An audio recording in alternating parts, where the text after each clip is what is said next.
가정법원에 서류를 제출을 하고, 그럼 가정법원에서 배우자가 있는 나라의 대사관으로 서류를 보내거든요. 그 외국에 있는 일방 배우자는요, 한국 대사관, 거기서 이제 절차를 진행하시면 되고요. 근데 이제 더 간단히 하는 방법들이 있는데,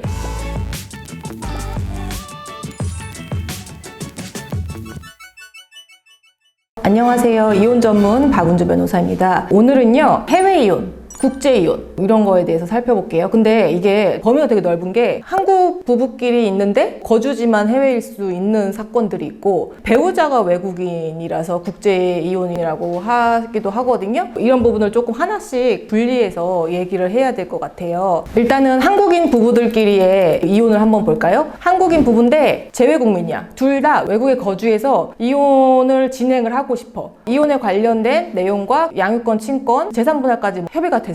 그랬을 때는 일반적으로 한국에서는 협의이혼을 진행을 하잖아요. 협의이혼은 법원에 두 사람이 같이 손잡고 나와서 협의이혼 확인 신청서를 제출을 하면 숙려기간이 지난 다음에 확인기를 2개를 지정을 해주거든요. 둘 중에 한 번은 둘이 또 손 붙잡고 나와가지고 판사 앞에서 확인을 받으면 이제 그때 비로소 협의이혼이 되는 건데, 둘 다 외국에 있는 경우에는 그 나라에 있는 우리나라 제외공간이 있거든요. 한국 대사관이겠죠. 거기서 이제 법원을 대신해가지고 절차를 진행하시면 되고요. 그 다음에 한 명은 한국에 있고 한 명은 외국에 있어. 근데 협의이혼 할 거야. 그랬을 적에는 한국에 있는 사람은 가정법원에 서류를 제출을 하고, 그럼 가정법원에서 배우자가 있는 그 나라의 대사관으로 서류를 보내거든요. 그러면은 그 외국에 있는 일방 배우자는요, 제외 공간을 통해서 본인 서류나 본인 의사를 확인을 하면 되는 거예요. 그래서 이제 협의이혼을 진행을 할 수가 있는 부분이에요. 근데 이제 그거 말고 더 간단히 하는 방법들이 있는데, 이거는 한국 법원에다가 이혼 조정 신청을 하는 방법이 있어요.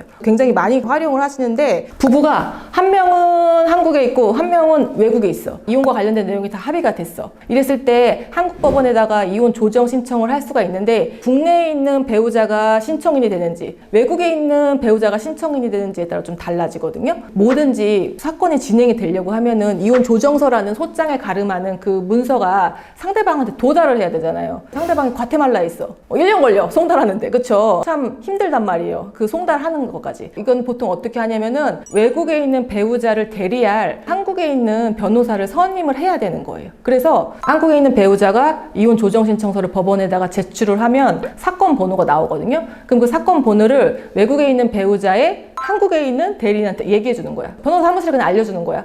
그러면 사건 번호를 딱딱딱 쳐가지고 상대방 측에서 위임장을 넣고 내가 송달을 대신 받겠습니다 이렇게 하는 거거든요. 그러니까 외국까지 송달할 필요가 없는 거예요. 다툼이 없는 사건들이잖아요. 근데 진행을 빨리빨리 하기 위해서 대리인이 필요한 사건이기 때문에 보통은 한국에 있는 배우자가 나한테 전화가 와. 그래서 본인이 대리인이 돼달라고 해. 그러고 나서 외국에 있는 배우자 내가 대리인 될 수 있어, 없어? 없죠. 이해충돌이기 때문에 내가 원고와 피고의 공통된 대리인이 될 수가 없어요, 한 명이. 그러면 내가 또 이 변호사님을 소개를 시켜줘, 좀 저렴하게.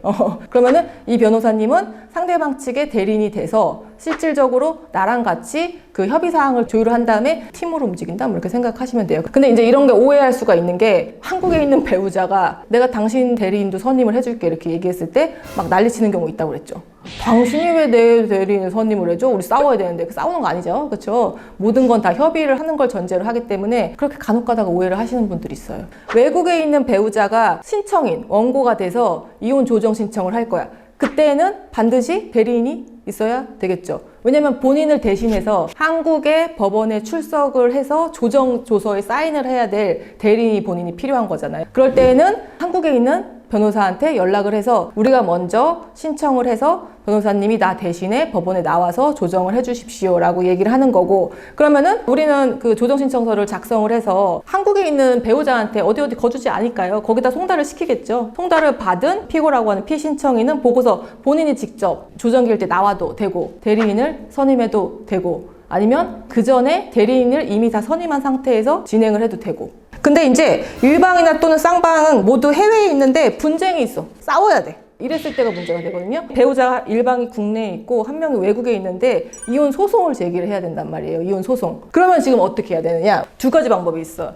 원고가 된 한국에 사는 사람이 소장을 외국어로 직접 송달할 수도 있고요. 아니면은 한국에 있는 어떤 주소지로 할 수도 있겠죠. 실질적으로 내 배우자 거기 살진 않으나 부모님이나 형제자매가 살고 있는 본가에로 보낼 수도 있고, 그래서 가족으로 하여금 우연히 송달시키게 한다. 우리 아들이네 그러면서 그냥 뭣도 모르고 받게 할 수도 있거든요. 아니면 연고지가 없어. 한국에 송달시킬 장소가 없는 거야. 그랬을 적에는 실질적으로 배우자가 있는 외국으로 송달을 시켜야 되는데 그때는 조금 시간도 오래 걸리겠죠. 배우자가 외국인이야, 여러분. 외국인일 때는 조금 하나 더 필요해요. 한국어로 써여진 소장과 플러스 뭐를 보내야 되냐? 번역된 소장을요, 번역 공증을 받아야 돼. 그래서 그걸 같이 송달을 시켜야 됩니다. 아무 데서나 하는 게 아니고 공증이라는 거는 법원에 혹은 나라의 인증을 받았다는 거야. 얘네들이 하는 거는 믿을 수 있다. 그래서 한 장에 되게 비싸요, 여러분. 번역하는데 중국어로 했나 뭘 했나 한 장에 10만 원인가 달라고 그랬어. 뭐 그거를 같이 동봉해서 외국으로 보내야 되는 번거로움이 있어요. 외국인 배우자를 상대로 할 때에는 출국을 했는지 안 했는지 확인을 할 수가 있거든요. 그래서 국내에 머무르는지 안 머무르는지, 국내 거소나 주소가 있는지 확인을 한 다음에 만약에 출국한 기록이 있다, 나갔어. 근데 실질적으로 알 수가 없어. 그럼 결국에는 어쩔 수 없이 도달한 것으로 보는 공시송달 신청을 해서 공시송달으로 진행을 할 수밖에 없어요.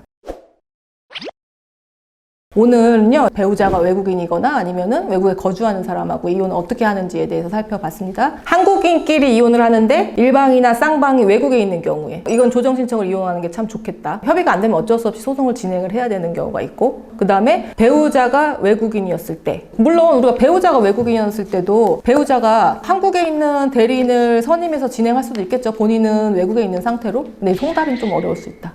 이랬습니다. 네, 오늘 영상이요 유익하셨다면 구독과 좋아요 눌러주세요. 안녕.